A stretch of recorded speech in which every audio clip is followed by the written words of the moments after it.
बैठे आसनदार।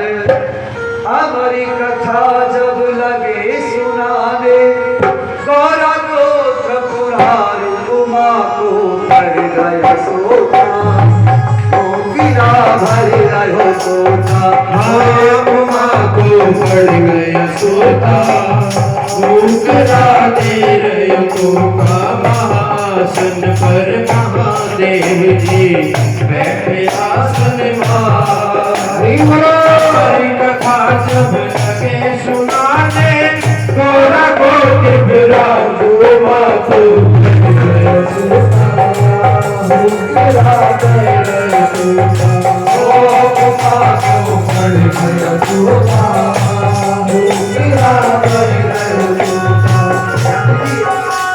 जब भोलेनाथ अमर कथा सुनाने लगे, माता ने एक दिन की कथा को सुना। माता के मन में बहुत प्रसन्नता हुई। 2 दिन की कथा को सुना और अब निन्नासा भी सुनता है। कथा के श्रवण मात्र से उसको छोटे छोटे पर निकल आए, बोलने की शक्ति प्राप्त हो गई। ध्यान दीजिए, 3रे दिन की कथा को माता ने बड़े भाव से सुना और 4थे दिन की कथा में तो भैया कृष्ण जन्मोत्सव मनाते हैं, बोलते नंद घर आनंद भयो जय कन्हैया लाल की। लड्डू रसगुल्ला वाली कथा शुरू हो जाती है 4थे दिन। बोलो राधे राधे। माता पार्वती बहुत प्रसन्न है, अमर कथा सुन रही है। 4 दिन बीत गए, एक क्षण का भी विराम नहीं। हमारी तुम्हारी तरह कथा नहीं हो रही, केवल 2-3 घंटे ही। 4 दिन हो गए, एक क्षण का विराम नहीं। भोलेनाथ 5वें दिन की कथा प्रारंभ कर रहे, कहते देवी श्री कृष्ण के लिए उद्धव सरकार ने प्रणाम करके प्रश्न किया, आप योगेश्वर हो, योग क्या होता है बताइए। ये प्रसंग प्रारंभ होगा, इसलिए मैं माता को धीरे धीरे आलस से आया और माता सो गई। बोलो राधे राधे।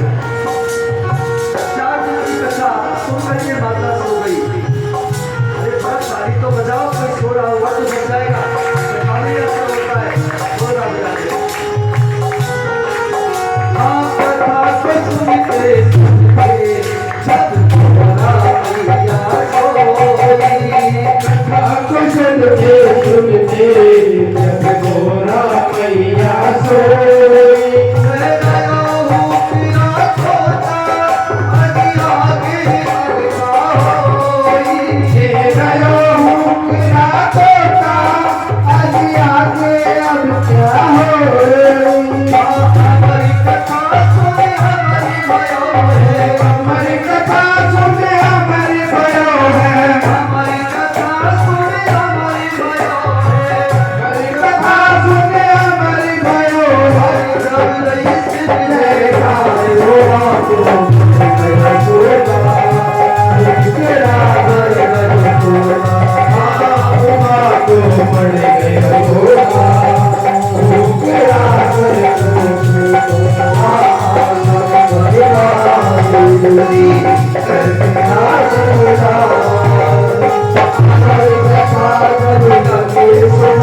मैया सोई,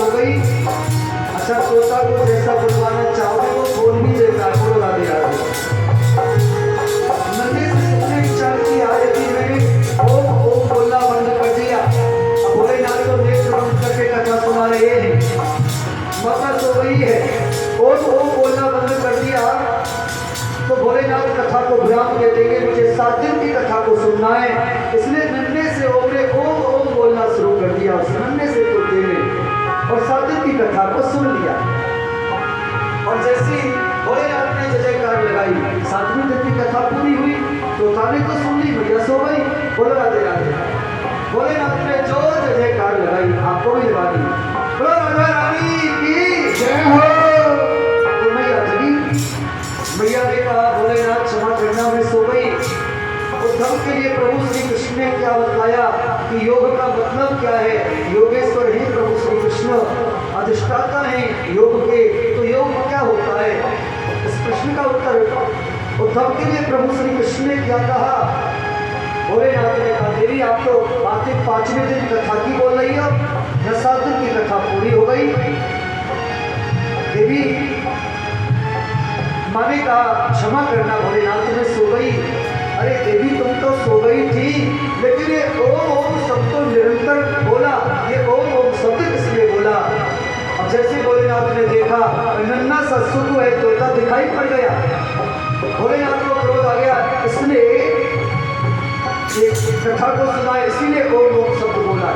देवी इसने कथा को सुना, इसमें आपत्ति नहीं, लेकिन कथा को उसने व्यास गादी के पीछे बैठ करके सुनाए। मानो ब्रह्म विद्या की चोरी की है, ये इसका दंडनीय अपराध से दंड दूंगा। जो त्रिशूल लिया, नंगे से सुखने देखा, अब भोले बाबा के हाथ में त्रिशूल आ गया है, अब भागने में भागा है और वहां से दौड़ लगा दी।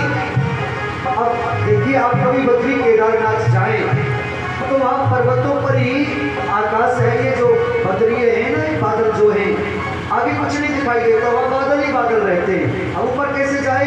तो नीचे की तरफ दौड़ा, वहाँ पर है वेद महर्षि वेद व्यासी का आश्रम, साविक व्यास आश्रम। उनकी जो पत्नी है देवी बीज का, सुबह सुबह का वक्त सो करके चल रही थी, उनको बार बार उबासी आ रही थी और वो नन्ना सा सुधु कैलाश पर्वत से उड़ करके नीचे की तरफ जा रहा था।